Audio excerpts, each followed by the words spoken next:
It was very low. Come on, good afternoon. Good afternoon, sir. How is the Josh? Higher. How is the Josh? Higher, sir. More high.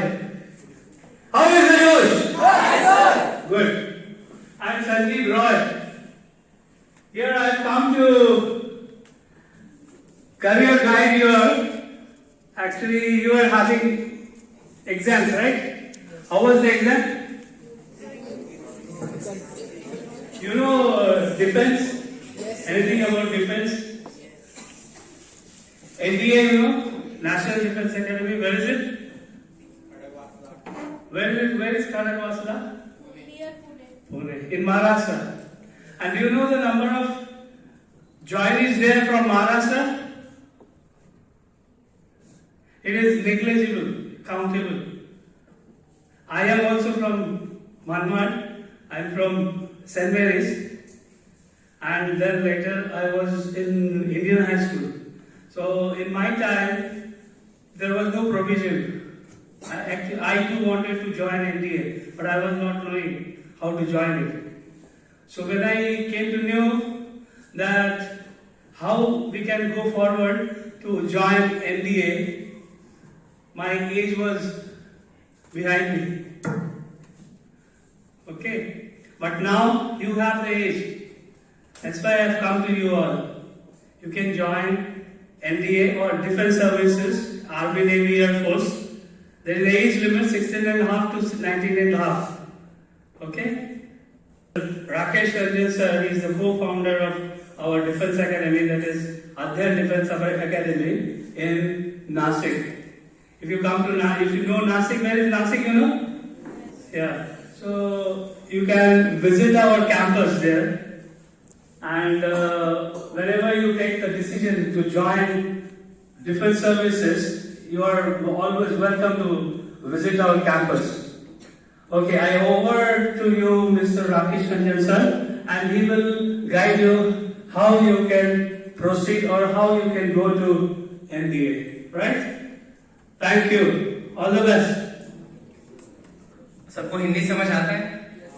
Okay, इसको हटा सकते हैं। एक जगह खड़े रह के बोलने की आदत नहीं है। चलो, तो अभी डिफेंस सर्विसेज, जैसा कि पता चली गया कि डिफेंस सर्विसेज के बारे में बात करने वाले हैं। तो बहुत लोगों ने डिसाइड किया होगा कि क्या करना है 10th के बाद, बहुत लोगों ने नहीं किया होगा। कितने लोग हैं जिसने डिसाइड कर लिया है? Please raise your hand. Okay, good. और बहुत लोगों ने डिसाइड नहीं किया, तो ठीक है, जो भी हम 15 मिनट अभी बात करने वाले हैं, शायद आपको वो हेल्प मिल जाए कि क्या करना है उसके बारे में। तो 10th के बाद क्या करना है, कुछ लोगों ने डिसाइड किया है। तो उसके लिए मेनली 3 स्ट्रीम होते हैं कि जिसमें आपको जाना है, जैसे कि साइंस है, कॉमर्स एंड आर्ट्स है। तो साइंस में कितने लोग इंटरेस्टेड हैं? Please raise your hand. Okay, good.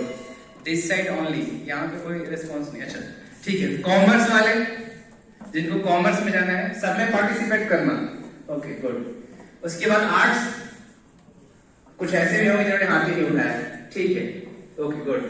तो तीनों जो स्ट्रीम है उनका इंपॉर्टेंस है, और जो हम आज बात करने वाले हैं डिफेंस सर्विसेज, उसके अंदर तीनों स्ट्रीम के ही बच्चे ज्वाइन कर सकते हैं। ये आपको जानना चाहिए, क्योंकि इन जनरल लोगों को पता नहीं होता, क्योंकि नोटिफिकेशन अच्छे से पढ़ते नहीं है ना कि उसमें क्या क्या लिखा हुआ है। तो अगर आप सही से पढ़ोगे तो आपको समझ आएगा। For army all the streams are allowed, but for navy and air force you have to have physics and mathematics in your 12th level exam. That is, आपको साइंस लेना पड़ेगा, इसका मतलब ये है।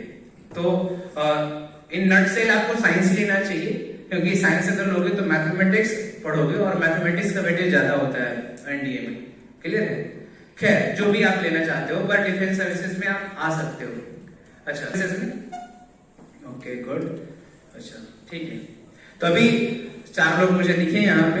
तो क्यों जाना है आपको डिफेंस सर्विसेज में, आप बता सकते हैं?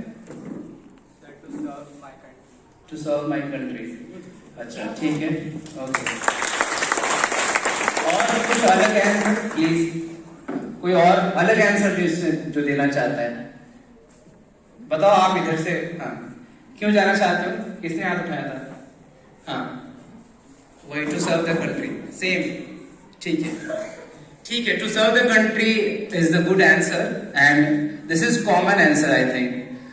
And to serving the nation जो है वो हर कोई कर रहा है, हम भी सर्व द नेशन ही कर रहे हैं। अगर हम पढ़ा रहे हैं तो एक किसान खेत में मेहनत कर रहा है, वो भी नेशन को ही सर्व कर रहा है, क्योंकि वो जो उगाते हैं वो खाते हैं।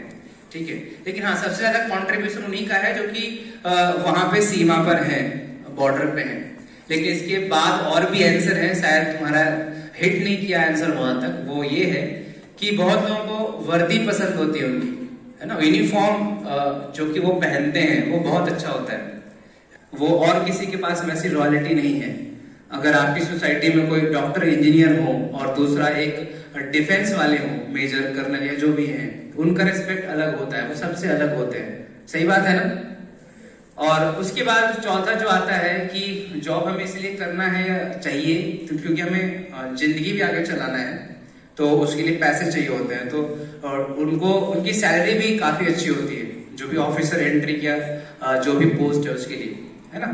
तो ये सारी चीजें हैं जिसकी वजह से कोई मोटिवेट हो सकता है कि मुझे डिफेंस में जाना है। Do you watch the movie? देखते हो मूवी को?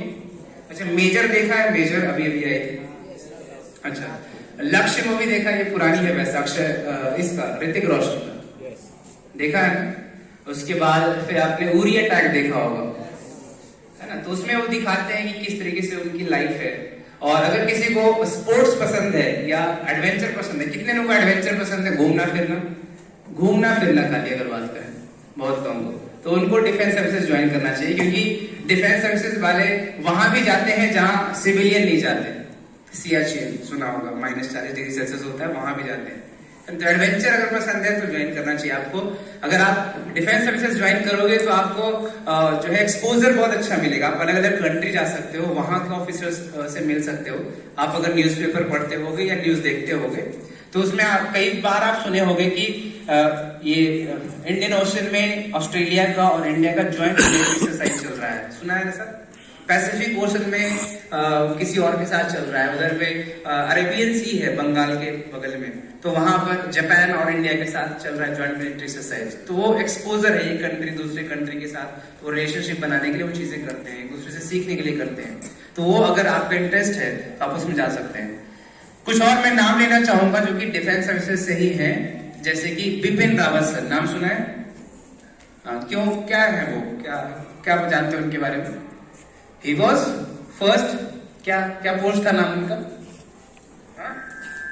CDS का मतलब चीफ ऑफ डिफेंस स्टाफ। तो सारे डिफेंस का जो भी विंग है अलग अलग, उनके वो हेड जो है थे। Unfortunately he is not with us right now, helicopter crash में लास्ट ईयर डेथ हो गया उनका। पर जो उसके बाद फिर आपने नाम सुना होगा राकेश शर्मा का नाम सुना है? वो कौन है Rakesh Sharma? Do you know? कोई नहीं जानता उनको? हाँ, क्या है? मार्स पे गए थे? नहीं, he was first Indian astronaut, पहले अंतरिक्ष यात्री थे वो, है ना। तो वो भी डिफेंस से ही थे। उसके बाद आपने राजवर्धन सिंह राठौर का नाम सुना है? जी की शायद नहीं पढ़ते थे। राजवर्धन सिंह राठौर ने ओलंपिक में गोल्ड मेडल लाया था शूटिंग में। मोबाइल यूज करते हो ना हर कोई, घर जाकर के इंस्टाग्राम, वो मत देखो, गूगल में सर्च करना राजवर्धन सिंह राठौर। ओके, उसके बाद ही went to Pakistan and came back, है ना, मतलब दुश्मन के क्षेत्र से जाकर वापस आ गए वो। तो the all name that I took, वो जो भी हमने नाम अभी लिया वो सब एनडीए के पास उठे। उनकी journey national defence academy Khadakwasla से शुरू हुई थी। वैसे बहुत सारे नाम हैं, मैंने कुछ लिया है यहाँ पे, आप गूगल में सर्च करना एनडीए एलुमनाई, आप यहाँ से जाओ, है ना। तो वैसे ही वो लोग सारे लोग एनडीए के पास आउट थे। उन्होंने अपनी जर्नी 12th के बाद वैसे ही शुरू की थी। अभी 12th लेवल के बाद हमें क्या करना है या एनडीए जाने के बाद क्या होता है, हम उसके बारे में थोड़ा बात करेंगे अभी। तो एनडीए के लिए एक एलिजिबिलिटी क्राइटेरिया है। वो एलिजिबिलिटी क्राइटेरिया 16.5 से लेकर 19.5 है, सबने शायद बताया अभी आपको। उसके अंदर अगर आप हो तो आप वो जा सकते हो ना, 16.5 to 19.5। तो ये है एज लिमिट। उसके बाद एनडीए साल भर में 2 बार होता है, ये चीजें नोट कर सकते हो आप। साल में 2 बार होता है, एक अप्रैल में होगा, दूसरा सितंबर में होगा। तो आपके लिए कौन सा वाला पहले आएगा वो आप जानो। अभी 2023 चल रहा है ना, अभी आप 10th बोर्ड दे रहे हो, 2025 में आप 12th बोर्ड दोगे, है ना। ये 2025 में दोगे ना, इसके बाद का इरादा तो नहीं है, इसके बाद देना है, 25 में ही देने वाले हो। 2024 बीच में आता है, तो इसमें जो सितंबर है, सितंबर में आपका फर्स्ट अटेम्प्ट आएगा, ये चीज आप नोट करना। सितंबर में आपका पहला अटेम्प्ट आएगा, एनडीए 2 आपको पहला देना है उसी साल, क्योंकि सितंबर वाला जो एग्जाम है उसकी जो ज्वाइनिंग है खड़गवासला के लिए वो अगले साल जुलाई में होगी, क्योंकि NDA is of 2 stage process, one is written followed by interview, written के बाद इंटरव्यू भी होता है। इंटरव्यू इसलिए होता है क्योंकि it is a job. Do not compare NDA with CET, NEET और JEE, because all these three are providing some course to you like BTech, BE या MBBS जो भी वो दे, तो वो कोर्स है। आप कॉलेज जाते हो, फिर कॉलेज में इंटरव्यू देना पड़ता है जॉब के लिए, 4थे साल या 5वें साल जो भी है, लेकिन एक तरीके की जॉब है, 12th लेवल पे ही आपका इंटरव्यू होगा। 2 चीजें हम यहाँ नोट करेंगे, one it is conducted 2 times a year and it is conducted by UPSC, नाम सुना है, यूनियन पब्लिक सर्विस कमीशन, जिससे कि सिविल सर्विस एग्जामिनेशन या IAS, IRS या IFS का एग्जाम होता है। और पहली चीज 2 बार होता है, दूसरी चीज ये रिटन प्लस इंटरव्यू दोनों चीजें होती हैं, ठीक है। तो इस तरीके का प्रोसेस है। अब मान के चलो कि मैंने रिटन भी क्लियर किया, मैंने इंटरव्यू भी क्लियर किया, रिटन और इंटरव्यू क्लियर करने के बाद आप ज्वाइन करोगे खड़गवासला। खड़गवासला में पूरे इंडिया से बच्चे आते हैं, अलग अलग स्टेट से बच्चे आते हैं, आउट ऑफ कंट्री के भी बच्चे होते हैं वहां पे, तो सीट उनका रिजर्व होता है। आउट ऑफ कंट्री कुछ जो फ्रेंडली कंट्री है अपने, जैसे कि म्यांमार है, नेपाल है, भूटान है, वियतनाम है ना, तो इनके भी कैडेट्स आते हैं, उनको भी हम ऑफिसर बनाते हैं।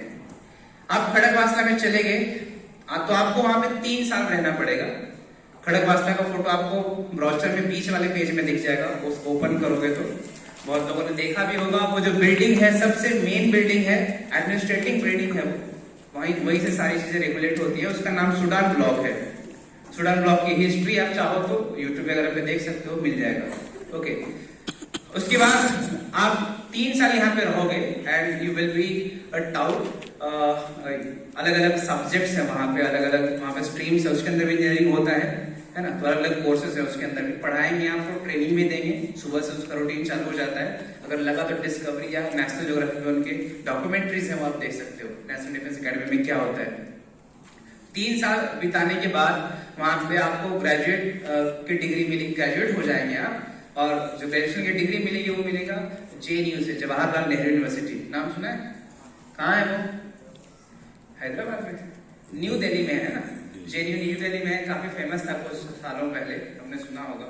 तो JNU से डिग्री मिलती है आपको। ये मैं डिटेल में बता रहा हूँ थोड़ा सा, ये क्या होता है ये जानो, क्योंकि नहीं जानोगे तो फिर डिसाइड नहीं कर पाओगे क्या करना है मुझे। जहां भी आपको जाना है आपको डिटेल में जानना चाहिए। आप जनरली बच्चे JEE, नीट और CET पर भी जानते हैं, पर NDA के बारे में नहीं जानते, इसलिए मैं बता रहा हूँ आपको। तो वहां पे आप चले जाएंगे, 3 साल बाद आप ग्रेजुएट हो जाओगे, पास आउट हो जाओगे, पेरेंट्स बुलाए जाते हैं वहां पे, पासिंग आउट परेड वगैरह होता है, यूट्यूब पे सर्च करना मिल जाएगा पासिंग आउट परेड क्या होता है। उसके बाद फिर 3 साल के बाद 4थे साल आपको डेडिकेटली किसी एक जगह पे जाना होगा। स्पेसिफिकली अगर आर्मी में आपको जाना है तो आप जाएंगे, इंडियन मिलिट्री एकेडमी है नाम जिस एकेडमी का, उसको IMA कहते हैं। IMA है आपका देहरादून में। देहरादून कहाँ है? उत्तराखंड में है, उत्तराखंड में है।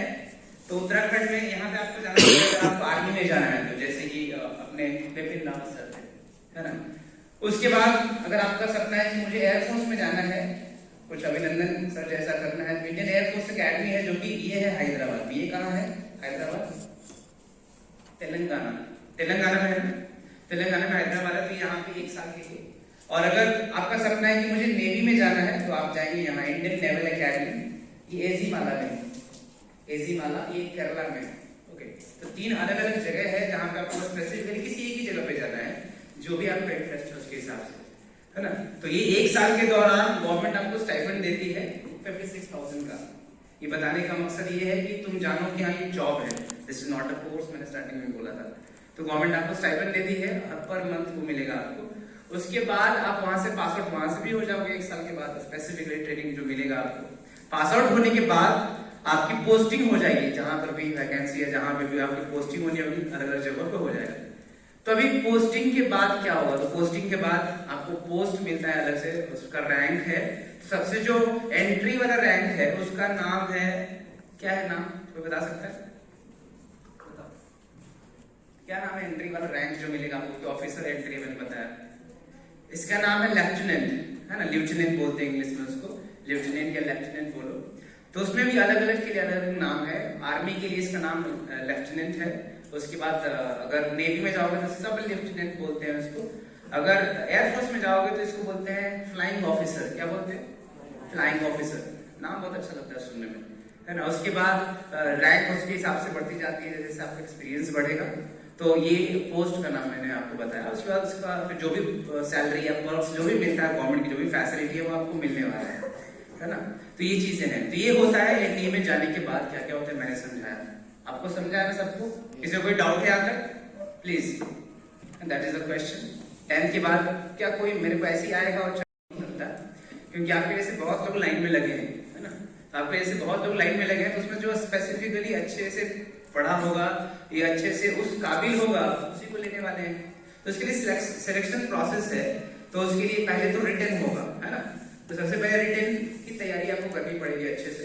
तो आपको रिटन के बारे में जानना चाहिए कि रिटन में क्या क्या पूछा जाता है। कोई भी एग्जाम हो, एनडीए की हम बात करें तो एनडीए के बारे में बताएंगे। तो एनडीए जो रिटन है ना, रिटन में 2 पेपर होता है। एक का नाम है जिसको बोलते हैं एमएटी, दूसरे का नाम है जीएटी। एमएटी का मतलब होता है मैथमेटिक्स एबिलिटी टेस्ट या सिंपली मैथमेटिक्स कहो। जीएटी का मतलब होता है जनरल एबिलिटी टेस्ट। 10th तक आपने बहुत सारे सब्जेक्ट्स पढ़े हैं ना। उसमें जैसे कि हिंदी होता होगा, मराठी होता होगा, संस्कृत होता होगा, आईटी भी होता है 10th में लोग। ये सब नहीं पूछते। इसको छोड़ के जो भी तुमने पढ़ा है सब पूछेंगे। सब में क्या है, अभी जैसे कि अगर तुमने जो है इसकी तैयारी करी है, इंजीनियरिंग का कोई करता है तो उसको पीसीएम पढ़ना पड़ता है, फिजिक्स केमिस्ट्री मैथमेटिक्स। जो मेडिकल का करता है उसको क्या पढ़ना पड़ता है? Physics chemistry and biology. और जो एनडीए का करता है उसको पीसीएम भी तो पढ़ रही है, फिजिक्स भी है, केमिस्ट्री में है, बायोलॉजी भी है ना, मैथ भी है। तो मैथमेटिक्स होता है, ये होता है 300 मार्क्स का। और ये जो गैट है उसके अंदर पहले हो गया पीसीबी, ये होता है 200 मार्क्स का, जिसको आप साइंस कह सकते हैं कलेक्टिवली। उसके बाद होता है, इसी जिधर में लिखता हूं, उसके बाद होता है इंग्लिश, ये भी होता है 200 मार्क्स का। उसके बाद होता है जनरल स्टडीज, इसके अंदर हिस्ट्री होगा, पॉलिटी होगा, ज्योग्राफी होगा, करंट अफेयर होगा, इकोनॉमिक्स होगा, वर्ल्ड हिस्ट्री, वर्ल्ड ज्योग्राफी, बहुत सारी चीजें, है ना। तो ये भी होता है 200 मार्क्स का। तो 300 प्लस ये जो गैप हुआ ना, 200 200 और 200, ये हो गए 600। टोटल कितने हुए? टोटल एनडीए का पेपर कितने का हो? 600 plus 300 900 written exam. Okay, and what do you think, out of 900 what score I have to secure so that I will be called for interview? What will be the cut off? कितना, जिसको cut off का नाम देते हैं। आपको क्या लगता है कि आपको इंटरव्यू के लिए बुलाया जाए, कि इंटरव्यू के लिए आ जाओ, तो कुछ मिनिमम स्कोर होता होगा ना? What do you think? 700 और 800 ओके, बोली रखिए। देखो 700 800 टॉपर का भी नहीं आता, दिस इज सच्चाई। 700 800 जो है वो टॉपर का भी नहीं आता है। 500 अगर आपका आया तो टॉप 20 में आओगे, ट्रुथ है ना। क्योंकि आपके जैसे बहुत लोग लाइन में लगे हैं, है ना। तो आपके जैसे बहुत लोग लाइन में लगे हैं, तो उसमें जो स्पेसिफिकली अच्छे से पढ़ा होगा या अच्छे से उस काबिल होगा, उसी को लेने वाले हैं। तो उसके लिए सिलेक्शन प्रोसेस है। तो उसके लिए पहले तो रिटन होगा, है ना। तो सबसे पहले रिटन की तैयारी आपको करनी पड़ेगी अच्छे से। तो आपको रिटन के बारे में जानना चाहिए कि रिटन में क्या क्या पूछा जाता है। कोई भी एग्जाम हो, एनडीए की हम बात करें तो एनडीए के बारे में बताएंगे। तो एनडीए जो रिटन है ना, रिटन में 2 पेपर होता है। एक का नाम है जिसको बोलते हैं एमएटी, दूसरे का नाम है जीएटी। एमएटी का मतलब होता है मैथमेटिक्स एबिलिटी टेस्ट या सिंपली मैथमेटिक्स कहो। जीएटी का मतलब होता है जनरल एबिलिटी टेस्ट। 10th तक आपने बहुत सारे सब्जेक्ट्स पढ़े हैं ना। उसमें जैसे कि हिंदी होता होगा, मराठी होता होगा, संस्कृत होता होगा, आईटी भी होता है 10th में लोग। ये सब नहीं पूछते। इसको छोड़ के जो भी तुमने पढ़ा है सब पूछेंगे। सब में क्या है, अभी जैसे कि अगर तुमने जो है इसकी तैयारी करी है, इंजीनियरिंग का कोई करता है तो उसको पीसीएम पढ़ना पड़ता है, फिजिक्स केमिस्ट्री मैथमेटिक्स। जो मेडिकल का करता है उसको क्या पढ़ना पड़ता है? Physics chemistry and biology. और जो एनडीए का करता है उसको पीसीएम भी तो पढ़ना ही है, फिजिक्स भी है, केमिस्ट्री में है, बायोलॉजी भी है ना, मैथ भी है। तो मैथमेटिक्स होता है, ये होता है 300 मार्क्स का। और ये जो गैट है उसके अंदर पहले हो गया पीसीबी, ये होता है 200 मार्क्स का, जिसको आप साइंस कह सकते हैं कलेक्टिवली। उसके बाद होता है, इसी इधर में लिखता हूं, उसके बाद होता है इंग्लिश, ये भी होता है 200 मार्क्स का। उसके बाद होता है जनरल स्टडीज, इसके अंदर हिस्ट्री होगा, पॉलिटी होगा, ज्योग्राफी होगा, करंट अफेयर होगा, इकोनॉमिक्स होगा, वर्ल्ड हिस्ट्री, वर्ल्ड ज्योग्राफी, बहुत सारी चीजें है ना। तो ये भी होता है 200 मार्क्स का। तो 300 प्लस ये जो गैप हुआ ना, 200 200 और 200, ये हो गए 600। टोटल कितने हो गए? टोटल एनडीए का पेपर कितने का हो? 600 plus 300 900 written exam. Okay, and what do you think out of 900 what score I have to secure so that I will be called for interview? कितना, जिसको कट ऑफ का नाम देते हैं, आपको क्या लगता है कि आपको इंटरव्यू के लिए बुलाया जाए, इंटरव्यू के लिए आ जाओ, तो कुछ मिनिमम स्कोर होता होगा ना? What do you think? 700 और 800 ओके, बोली रखिए। देखो 700 800 टॉपर का भी नहीं आता, दिस इज सच्चाई। 700 800 जो है वो टॉपर का भी नहीं आता है। 500 अगर आपका आया तो टॉप 20 में आओगे, ट्रुथ है। तो 620 में तुम टॉपर बन जाओगे। टॉपर बनना है, टॉपर बन गए तो बहुत अच्छी बात है। टॉपर नहीं बने तो कम से कम एंट्री तो लो, है ना। एंट्री लेने के लिए ही मार हो रहा है ना, बहुत लोग एंट्री ले नहीं पा रहे। वो है 360 आउट ऑफ 900। जो स्कोर है, minimum score that you have to acquire, that is 360 out of 900। कितना परसेंट है ये आउट ऑफ 900? बताओ। 40%, वेरी गुड। ये 40% है। मैं जितनी जगह गया सेमिनार देने, तो ये शायद बच्चे नहीं कर पाएंगे। 40% सिलेक्शन होता है। और ये मैं सारे फैक्ट्स से बोल रहा हूँ। हमारे पास पीपीटी है जो कि हम अभी आपको नहीं दिखा पा रहे, उसमें मैंने एनालिसिस किया है कि पिछले 6 सालों में क्या रहा है। और ये जो भी मैंने डाटा उठाया है उनका ऑफिशियल वेबसाइट यूपीएससी से उठाया, आप खुद जाके कर सकते हो। 2016 में द कट ऑफ वाज 288, 288 था वो, है ना। 288 से 360 कितने का जंप है? 52 मार्क्स का जंप है ना, सॉरी कितना है? 72 मार्क्स का जंप है। तो व्हाट वाज द रीजन? क्या रीजन रहा होगा? रीजन ये रहा होगा कि रिसोर्सेज बढ़ गए लोगों के पास। 2016 में इतने रिसोर्स नहीं थे। फिर अवेयरनेस बढ़ा होगा कि मुझे एनडीए में जाने की, इंजीनियरिंग जाके जॉब नहीं लग रहा कई लोगों का। इंजीनियरिंग करके बच्चे बैंक में जाना, सुना है? इंजीनियरिंग करके बैंक में गया ना, वो किसी और एमपीएससी की तैयारी में लग गया, सुना है कि नहीं सुना है? हमारे सीनियर भैया या दीदी कोई भी होंगे, उन्होंने उनका सुना होगा।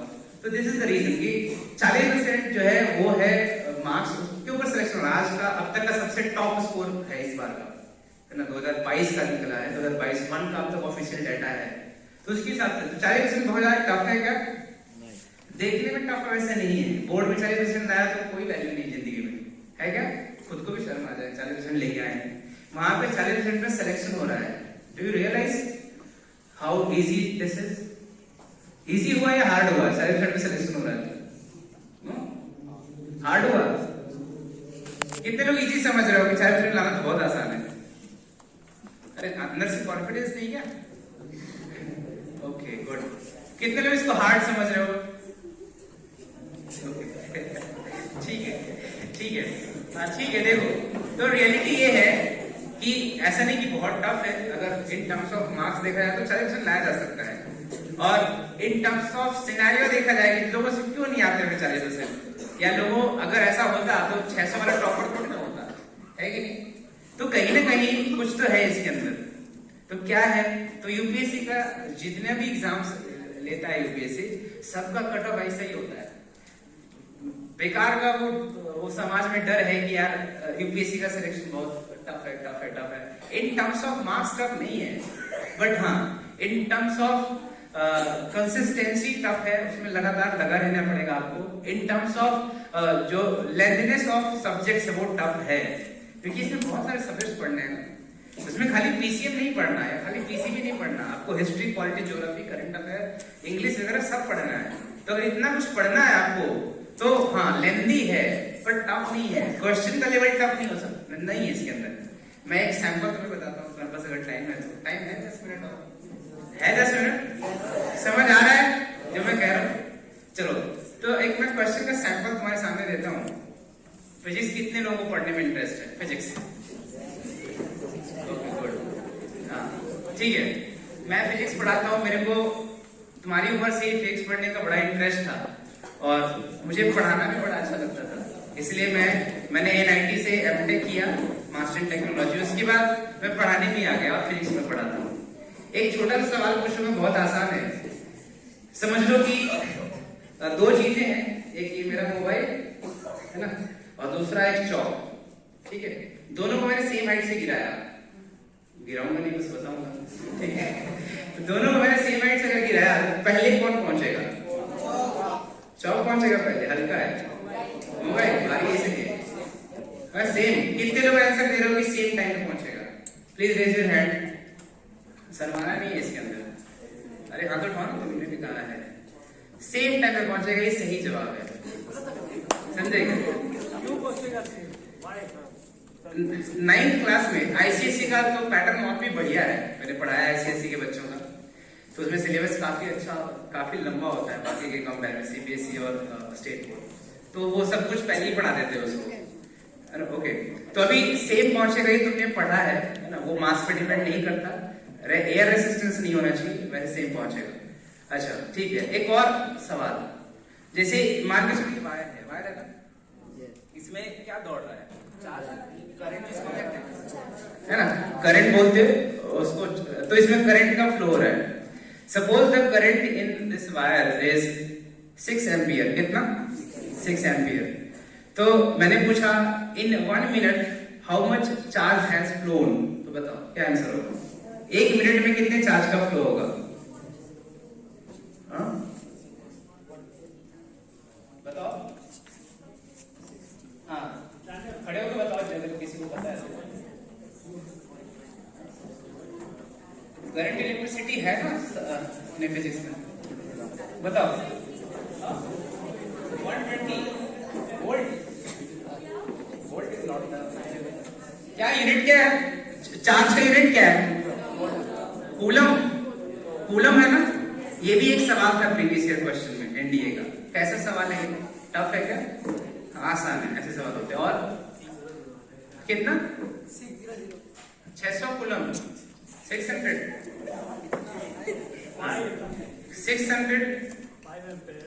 नहीं, 600 हाँ 600 नहीं होगा, 360 आंसर है, 360 कूलम।